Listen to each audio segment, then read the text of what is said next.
Yo! Today I have a fantastic looking 2008 Dodge Grand Caravan.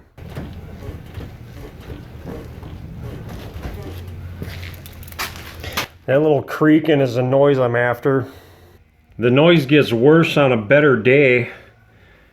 I can put my hand on this control arm and have somebody jounce the car up and down, and I can feel the vibration on this lower control arm. I put my hand on here and all over the place really. I think it's this bushing right here.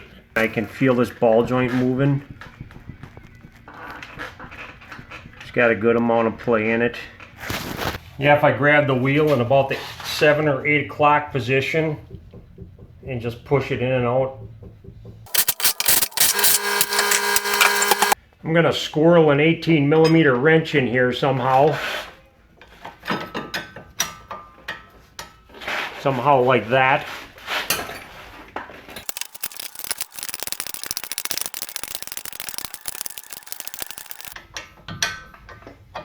Now my wrench is stuck, so I gotta bust this ball joint. Yeah, if I hit it right here really good a bunch of times, I'll probably bust it loose, but I'm going to use a pickle fork because I don't have to worry about wrecking this boot.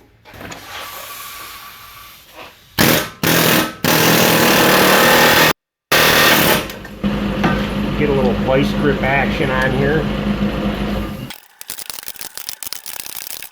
Now since I couldn't get this half shaft out, I got to be careful not to pull this out of the socket. So I don't want to be pulling on this thing. There's a hole in the control arm right here. I can just put a pry bar in here and pull down on this. Get the ball joint out of the way. I should be able to hear this squeak.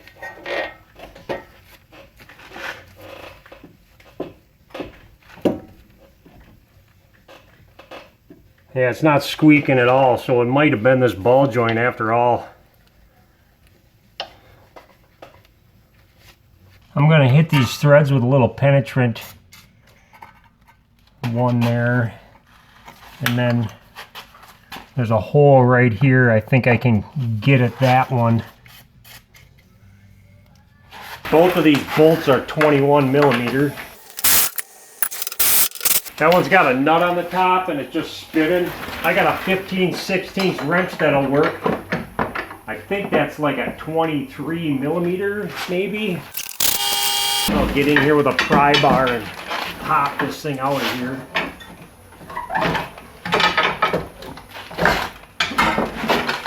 I bought a left lower control arm. That's the part number for it. This will save me a lot of hassle of trying to diagnose this problem and a lot of hassle trying to put a ball joint in this thing. I kind of have a sway bar in my way. I'm going to try to work around that. I want to get that vertical bushing in the rear in first. I'm going to start this nut. Might as well set this ball joint in place. It's not really square yet. I'm just going to kind of hammer this around until I get it where it wants to start in a hole. I'm going to kind of start this by hand and not force it in. Hopefully it'll start.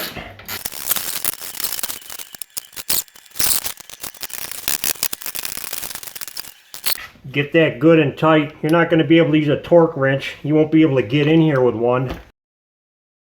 You always want to go tighter. You never want to loosen it up to line up the hole. That should be good. I'm going to want to get a jack under here. I want to load this lower control arm. The reason why I want to do that is to make sure that this bushing doesn't get all twisted up. So you want this bushing loaded. These bolts get torqued to 118 foot-pounds. Got a little grease zerk to put in here. 8mm. These don't need to be super tight either. They're tapered pipe, so the more you screw it in, the tighter they get. I don't like to overfill these. I just squeeze enough in here to see grease expand the rubber. See, it's already expanding. So there was already grease in this thing before I started. I don't want to put too much in there. That should be good. I just looked up the torque spec for this nut. I don't know how you're going to be able to torque it, but they say 20 foot-pounds and then an extra 180 degrees. And now it sounds better than it looks.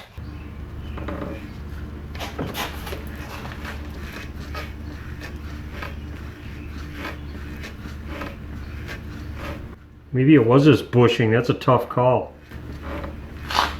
I'm glad I replaced it all instead of just doing some guesswork and putting a ball joint in it. Okay, bye.